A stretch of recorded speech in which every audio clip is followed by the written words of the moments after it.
네, 혼줄 아니고요. 돈줄 내러 왔습니다. 오늘의 돈줄 리포트 공개해 보도록 하겠습니다. 먼저 첫 번째 기업은 KF투자증권에서 깊은 고래 바닥에 도착했다라는 기업의 목표 보겠고요. 유한타증권에서는 주주 환원에 활용될 수 있는 것에 대해서 한번 알아보도록 하겠습니다. 그리고 마지막으로 신영증권, 미국과 인도가 견인한 서프라이즈 어떤 기업이 될지 지켜보도록 하죠. 먼저 첫 번째 기업은 연일 검색어 순위에 올라오고 있는 기업입니다. 대우조선해양이죠. 현재 보합권에서 거래되고 있고요. 21,250원에 거래되고 있습니다. 네, 대우조선해양이 올해 2분기 영업이익 적자폭을 대폭 개선했습니다. 그 수치를 정확히 말씀드리자면 전년 동기 대비하면 무려 1조 원대 적자에서 1,000억 원 미만을 줄인 정도입니다. 리포트에서는 더 이상 나빠질 게 없다면 대우조선해양은 지금 바닥이라고 합니다. 그런데 저희도 바닥이라고 무조건 투자할 수는 없잖아요. 아무리 바닥이어도 미래가 있고 또 성장성이 있어야 하는데 대우조선해양은 내년 흑자 전환에 성공할 수 있다고 합니다. 하반기 인도 예정되어 있던 선박은 12척이었는데 내년 상반기 20척을 통해서 점진적인 수익 확보가 기대가 됩니다. 특히 올해 수주 목표의 75%를 달성했습니다. 바닥 종목 중에서 한 종목 보고 계신다면 참고하시길 바라겠고요. 투자 의견은 매수 제시하고요. 목표 주가는 3만 원 보고 있습니다. 두 번째 기업도 함께 보실까요?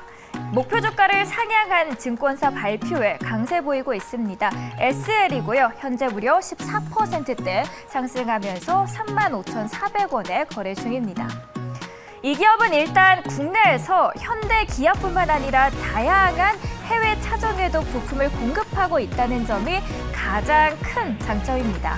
그 덕에 2분기에는 한국, 미국, 인도의 매출이 증가하면서 분기 최초로 무려 매출 1조 원에 달성할 수 있었던 거죠. 그리고 이번에 바이든의 인플레 감축법의 수혜주로도 묶이면서 시장의 관심을 듬뿍 받고 있습니다. 물론 반도체 부족으로 현대차와 GM의 부품 차질이 있었던 건 사실입니다. 그런데 리포트를 확인해 보시면 일단 적용되는 차종이 증가했고요. 램프 부문의 매출이 눈에 띄는 걸 확인할 수 있습니다. 램프의 매출 힘을 빌려서 또 어디까지 훨훨 날아갈 수 있을지 기대가 되는데요. 목표 주가는 45,000원 높여서 잡고 있습니다. 마지막으로는 화신도 함께 보겠습니다. 현재 주가는 2.46% 상승하면서 1,400원에 거래되고 있습니다. 현대 기아의 생산이 감소했음에도 불구하고 평균 판매 단가 자체가 증가하면서 본격적인 효과를 톡톡히 보고 있습니다. 한국과 미국의 매출 비중이 37%, 30%인데요. 대부분 차종이 SUV로 단가가 높은 지역이라는 점이 수익을 키워주고 있습니다. 여기에 최근 인도 쪽으로도 매출이 최대를 기록해버렸네요. 앞으로 6년간은 이 폭스바겐 쪽으로 계속 부품을 공급할 예정이라서 제2공장까지 건설하게 되면 앞으로 더 큰 폭의 수혜가 기대가 되고 있습니다. 목표 주가는 16,000원 봅니다. 이렇게 세 가지 리포트 알아보셨고요. 나머지 두 개는 소장님께서 돈줄 내주세요. 네, 돈줄이 나게 될지 혼줄이 나게 될지 오늘도 리포트 두 개를 자세하게 분석해 보도록 하겠습니다. YG경제연구소 차영주 소장과 함께하겠습니다. 어서 오세요. 안녕하십니까? 네, 안녕하십니까? 저희가 오늘은 또 두 가지 종목에 대해서 자세하게 들어볼 텐데 오랜만에 또 지주사를 한번 파헤쳐 볼게요. 제가 기억하기로 한 2년 전이었나 그때 증시 호황기 때 그때 국내 증권, 국내 증시 안에 있는 지주사들은 너무 싸다. 이거 너무 저평가다라고 하면서 한참 붐이 일었던 기억이 있는데 그때 매도하지 못하신 분들은 지금 몇 년째 그렇죠. 힘든 상황을 겪고 계실 거예요. 대표적으로 SK 한번 보겠습니다. 유한타증권에서 주주 환원에 활용된 곡간을 가득 채우고 있는 중이다라고 평가를 했는데 저 곡간이 이제 실적으로 돈이 쌓이는 거죠? 예, 그렇습니다. 실적으로 네. 이제 곡간에 돈이 쌓이고 있다라는 건데 지주회사를 제가 이제 또 들고 온 것도 최근에 이제 어떻게 보면 주식 시장에 있어서의 가치 평가에 대한 어떤 그 뭐라 그럴까 이제 테마라고 그럴까요? 아니면 순환매라고 그럴까요? 이런 것들이 돌고 있다라고 말씀드릴 수가 있겠죠. 우리가 이제 그저 최근에 2020년 이후부터는 아무래도 성장주에 이제 포커스가 맞추다가 맞아요. 성장주들이 이제 조금 뭐 숨고르기를 하고 있죠. 그러다 보니까 지주사가 너무 싼 거 아니야?라는 것들이 지난주부터 조금 테마가 돌기 시작했죠. 그런 상황에서 SK가 이제 실적을 나타냈다라고 좀 말씀드릴 수가 있겠습니다. 전반적으로 매출액 같은 경우 33조가 나왔고요. 그래서 YOY 작년 동기 대비해서 42%가 나왔습니다. 영업이익 같은 경우도 3조 약 한 3.6조 정도 나왔으니까 상당히 높게 나왔죠. 우리가 YOY 기준으로 40%가 늘었다라는 것에 대해서 여러분들 좀 놀라셔야 됩니다. 이게 시급류 업체도 아니고요. 2021년에 그렇게 영업이익이 매출이라든지 영업이익이 줄어들 만한 요소는 별로 없었어요. 그럼에도 불구하고 이런 것들이 좀 나타나기 시작했다라는 것이 굉장히 잘 나왔다 이렇게 좀 말씀드릴 수가 있겠습니다. 물론 일부 조금 뭐 전반적으로 배당을 좀 받아서 배당 2분기에 들어오니까 여기 한 600억 정도 있다 하더라도 그렇지 않아도 3조가 넘는 금액을 이제 나타내기 시작했다라는 것에 있어서는 상당히 고무적이다라고 좀 말씀드릴 수가 있겠죠. 각 계열사별 지금 SK가 지주사니까 각 계열사별 실적들 잘 나왔습니다. SK E&S 같은 경우도 전반적으로 실적이 잘 나왔고 고마진 나타내고 있다라고 말씀드릴 수가 있겠고 SK 실트론 같은 경우도 전반적으로 웨이퍼 매출이라든지 이렇게 잘 나왔고 머티리얼즈 또 새롭게 등장한 SK 팜테코 등 다양한 기업들이 실적이 잘 나왔다 이렇게 좀 말씀드릴 수가 있겠죠. 여기 또 한 가지 보일 게 지금 여러분들 화면 보고 계신 게 비상장 회사들의 지금 현재 실적과 영업이익표를 지금 화면에서 보고 계신데요. 우리가 이제 지주회사를 볼 때 상장된 기업들 같은 경우는 이미 이중과세다라고 해서 좀 덜 쳐주는 게 있죠. 근데 비상장 부분에 있는 회사들의 매출과 영업이익은 상장사인 지주사가 가져와야 되겠죠. 그런 부분들이 지금 현재 지난해 같은 경우, 1분기 같은 경우 영업이익이 0.7조였는데 지금 무려 1.7조, 한 1조 더 들어왔어요. 이런 부분들 때문에 비상장 부분에 대한 가치 평가까지 늘어나고 있다. 이렇게 좀 평가를 좀 드릴 수가 있겠습니다. 저도 뭐 개인적으로 그 당시 2년 전에 이제 지주사 열풍이 불었을 때 그때 왜 불었냐면 생각해 보시면 SK 바이오사이언스, SK 바이오팜 이런 계열사들이 막 상장하면서 엄청나게 주가가 상승했을 때였잖아요. 그렇죠. 이걸 다 갖고 있는 지주사가 왜 이 가격이냐라는 논리로 당시에 특히나 SK 주가가 많이 올랐던 기억이 있고 저도 개인적으로 계열사 자회사 정말 잘 들고 있다는 생각을 하는데 이 회사가 국간을 채웠으니 그럼 무언가를 해야겠죠. 또 지주사라는 거는 배당 매력이 있는 회사고 그렇죠. 예. 주주 환원 정책이 곧 나올 것으로 예상을 하십니까? 일단 지금 현재 그 많은 그 회사들의 그러니까 이제 이런 것들에 대한 어떤 현금성 자산들이 현재 늘어나고 있죠. 아니, 배당을 한 분기에 600억씩 받고 네. 뭐 여러 가지 부분들에 대한 이익 그 규모들이 상당 부분 존재한다라는 거죠. 그래서 현재 리포트가 주목한 것은 앞으로 그 지주회사로서의 역할을 충분히 할 수 있을 것이다. 이렇게 좀 보고 있는 겁니다. 그래서 지주회사로서의 역할을 하는 것은 뭐가 있죠? 배당과 자사주죠. 따라서 배당, 그러니까 이제 전반적으로 수입의 30% 이상을 배당으로 지불할 것으로 현재 계획으로 알려지고 있고, 그 다음에 시가총액의 1%를 자사주 매입에 투자할 것이다. 현재 지금 그렇게 나오고 있습니다. 지금 여러분 잘 보셔야 되는 것은 그 시가총액 1%를 이제 줄여 나가겠다라는 거죠. 결국 자사주를 한다는 분은 소각이냐 매입이냐에 따라서 단순하게 좀 갈라지긴 하겠습니다만 1%씩 계속해서 줄여 나가겠다라는 것도 나름대로 의미가 있다라고 말씀드릴 수가 있겠죠. 안타까운 것은 지금 현재 지금 리포트에서 현금성 자산에 대한 현금흐름표가 없어요. 그래서 제가 현금성 자산이 얼마 있는지 지금 파악은 못했고 네. 이게 얼마큼 늘었는지에 대한 것도 파악하지는 못했습니다. 하지만 전반적으로 봤을 때 SK가 이렇게 막대한 이익, 영업이익이 3.6조 정도 쌓이고 있다라고 본다라면 이게 다 현금성 자산은 아니에요. 여러분들이 오해하고 계신 것 중에 하나가 이렇게 배당과 자사주를 할 때는 영업이익을 가지고 이런 것들을 시행하긴 하지만 실질적으로 돈이 들어가야 되는 부분들 때문에 현금성 자산도 살펴봐야 돼요. 더군다나 SK 같은 경우 현재 지금 막대한 투자에 대한 모멘텀도 있기 때문에 그런 분들까지 크로스 체크가 필요하지 않을까 말씀드릴 수가 있겠습니다. 알겠습니다. SK에 대해서 그럼 이 리포트를 믿어봐도 될까요? 저희 시청자분들도요.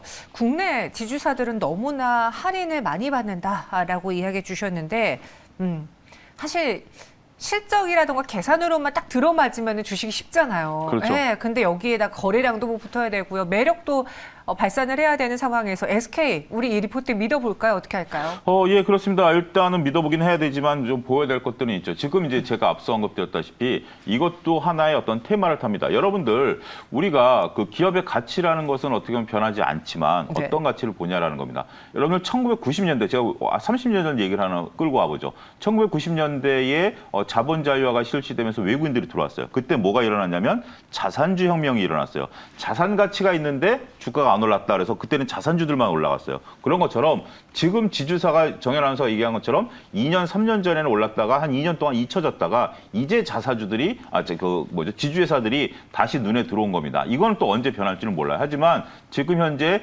지주사들이 하나의 테마이다라는 것을 인정을 하셔야 되겠고요. 두 번째로서는 비상장 계열사들을 얼만큼 많이 갖고 있느냐가 하나의 관건이 될 것 같습니다. 우리가 당장 지주사로서의 역할을 가장 쳐달라면 대표적으로 삼성물산이겠죠. 삼성전자라는 삼성화재 지분을 갖고 있는데 왜 삼성물산이 못 오르냐? 그 가치만 해도 시가총액이 넘는데, 근데 그건 이미 상장되는 회사들 아니겠습니까? 따라서 그러한 포인트로서도 지주회사를 구분해서 봐야 되지 않을까 말씀드릴 수가 있겠습니다. 네, 그래서 이 리포트를 믿어보긴 믿어보되 네. 우리가 체크할 것이 필요하다라고 정리를 해보겠습니다. 유한타증권에 나온 리포트 여러분들도 한번 읽어보시고요. 이어서 두 번째, 저는 개인적으로 또 LNF에 대한 리포트와 또 소장님의 의견이 궁금했습니다. 어제 실적이 나왔는데 처음에 딱 받아보는 실적은 뭐야? 컨셉보다 왜 이렇게 낮아? 네. 이거 충격적인 거 아니야? 라는 네. 생각으로 딱 받아들였었거든요. 일단 실적부터 뜯어볼게요. 예, 그렇습니다. 일단 숫자만 놓고 본다라면 충격받으신 분들도 일부 계셨을 겁니다. 네. 매출이 8,600억 정도, YOY 기준으로 해서 320% 늘었고, 그 다음에 QOQ 기준으로 56%가 늘었어요. 근데 영업이익은 컨센서스가 700억 정도 나와야 되는데 600억 정도로 100억이 미달됐어요. 그렇기 때문에 요 숫자만 딱 놓고 봤을 때는 시장에서 충격을 받으신 분들이 분명 존재하실 겁니다. 자, 근데 우리가 그래서는 안 되죠. 왜 그랬는지 한번 살펴봐야 되겠죠. 전반적으로 봤을 때 우리가 구미?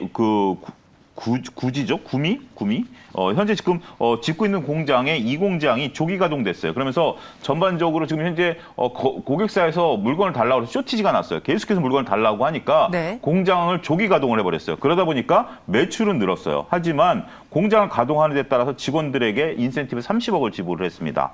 그러니까 100억 중에서 30억은 일단 빠졌죠. 그 다음에 여기에서 OEM 업체들의 조업 중단에 따른 매출물 이런 것들이 조금 왔다 갔다 하고 그 다음에 전반적으로 희귀금속에 대한 그런 가격들이 올라가다 보니까 이익이 좀 줄었어요. 네. 그래서 지금 이 증권사에서는 이러한 것들은 일회성 비용이다. 인센티브 계속 지급하는 거 아니고, 그 다음에 올랐었던 원가 같은 경우 지금 좀 내려온 상태 아닙니까? 그런 부분들을 감안하게 된다라면 대체적으로 시장 기대치에 부합하는 실적이 나왔다. 이렇게 좀 더 투자자들을 좀 안심시키는 숫자들이다. 이렇게 좀 얘기를 하고 있습니다. 저도 보니까 구지 공장이 대구광역시 달성군 구지면에 있는 대구 공장이래요. 공장이네요. 네. 예. 구지 공장에 대한 효과를 볼 수 있지 네. 않겠느냐. 들어보니까 이해가 됩니다. 어제 LNF 실적이 나오자마자 충격받으신 분들이 일단은 매도를 했어요. 그래서 네. 분봉으로 쭉 밀리다가 네. 갑자기 IR 들어보니까 그래 1, 2분기는 원가 때문에 그랬구나. 근데 이제는 괜찮다고 다시 사자 하면서 네. 분봉으로 주가가 오르더라고요. 하반기에는 또 증설 효과까지 톡톡히 볼 수 있을까요? 제가 2차 전지 소재 관련해서 기업들을 네. 올 초부터 말씀드리면서 그중에 한 가지가 뭐냐면 증설 효과를 기대하자라는 부분들을 계속해서 말씀드려왔을 거예요. LNF뿐만이 아니라 각종 기업들이 다 증설을 했고 이거는 뭐 에코프로도 마찬가지고 첨보도 마찬가지고요. 물론 이제 하는 일들은 조금씩 다르지만 증설 효과가 나타날 것이다라는 부분들을 누누이 강조드려왔습니다. 그게 이제 LNF가 벌써부터 2분기부터 시작했다라는 거죠. 증설을 왜 이런 2차전지 소재 업체들이 다 했을까요? 결국 쇼티지가 났기 때문에 고객사에서 물건을 달라는데 물건을 감안하지 못해서 그래요. 자, 이것이 이제 3분기 때 본격적으로 가동이 됩니다. 그러면 하이니켈 양극재 부분에 있어서 매출이 6천억이나 늘어납니다. 그럼 지금 현재 2분기 매출이 8천억인데 연간 6천억이 늘어나면 어마어마한 숫자가 늘어나는 거죠. 그런 부분들 때문에 하반기 매출은 전반적으로 봤을 때 약 2.9조 정도 나타날 것이다. 어마어마한 숫자가 나타나는 거죠. 공장 증설 효과가 크게 나타날 것으로 보여집니다. 지금 이 리포트에서는 구공장과 신공장 나눠서 실적 추이및 전망 이렇게 보게 된다라면 그 표에 그렇게 나왔어요. 구공장에서 나오고 있는 매출 같은 경우 대략 한 2천억 정도 매출이 나올 것으로 좀 보여주고 있는데 캐파가 신공장에 대해서 지금 실적 추이 및 전망표를 좀 부탁드리도록 하겠습니다. 4페이지에 나와 있는 4페이지요? 예, 그 부분을 보게 된다라면 거기서 신공장과 구공장에 나와 있는 표가 어마어마한 숫자가 나타나기 시작한다라는 거예요.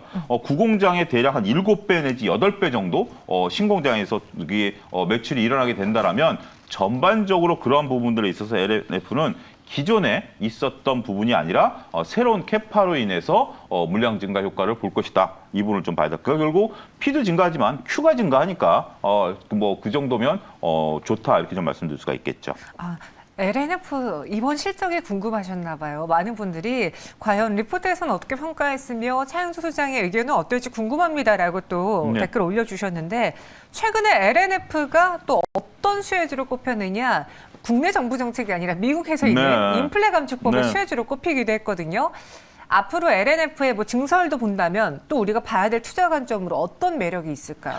현재 지금 LNF 같은 경우 그 이제 많은 우리나라 소재 업체들이 미국 진출에 대한 계획은 아직까지는 없어요. 미국 이제 세우겠죠. 세워야 되는 부분들이고 왜냐하면 우리 배터리 회사들이라든지 전기차 회사들이 미국에서 공장을 지어야만 그런 혜택을 좀 받아보는 거 아니겠습니까? 그래서 소재 따라갈 것 같아요. 근데 지금 현재 이 리포트에서 보면 현지 협력사 레이우드하고 포괄적인 프로젝트를 좀 구상 중이다. 이렇게 이름까지 밝혔어요. 그러니까 이제 아직까지 구상 단계죠. 구상 단계이기 때문에 어떤 부지에다가 어떻게 투자해서 어떻게 한다라는 거. 물론 이제 이런 것들이 구체화되려면 먼저 2차 전지 업체 뭐 LG 엔솔이라든지 뭐 납품처들에 대한 어떤 공장 뭐 이런 것들과 확정이 돼야 되기 때문에 후속적인 거긴 하지만 그래도 우리가 백지 상태에서 일을 진행하는 거와 일단 얘기가 진행되는 과정에서 그 전방 업체가 결정이 되면 후방 업체로서 바로 따라갈 수 있는 부분들을 보게 된다라면 그런 부분에 있어서 현재 의미가 있다. 지금 그 부분까지도 증권사에서는 밝히고 있다. 이렇게 좀 말씀드릴 수가 있겠습니다. LNF 오늘 추가 매수할까 고민 중이었습니다라고 하는데 LNF의 그 실적 모멘텀과 정책을 보자라는 이 리포트를 믿어봐도 괜찮겠습니까? 뭐 단기간에 따라 사느냐 마느냐 문제에 대해서는 제가 언급드릴 수는 없긴 하겠습니다만 네. 지금 이제 LNF 실적들 보면 2분기 실적은 일단 일회성 비용 빼고 보자. 그다음에 중요한 것은 앞으로 3분기부터 늘어날 어마어마한 QA 증가를 우리는 한번 좀 기대해보자라는 거죠. 그 부분 보게 되고 미국에 대한 진출 부분들까지 보게 된다면 일단 믿고 기다려보자 이렇게 좀 말씀드릴 수가 있겠습니다. 저희가 당장 이 종목을 뭐 추가 매수하세요라고 말씀 못 드리겠지만 레포트에서 꼽고 있는 그 정책이라던가 증설 모멘텀은 우리도 같이 지켜볼 만하다. 그래서 리포트를 믿어보자, 믿고 기다려보자라고 정리해드렸습니다. 두 가지 SK와 LNF 살펴봤고요. 차영수 시장은 여기서 인사드리도록 할게요. 오늘은 돈줄 나는 리포트네요. 네, 고맙습니다. 돈 좀 버십시오. 네. 예, 감사합니다.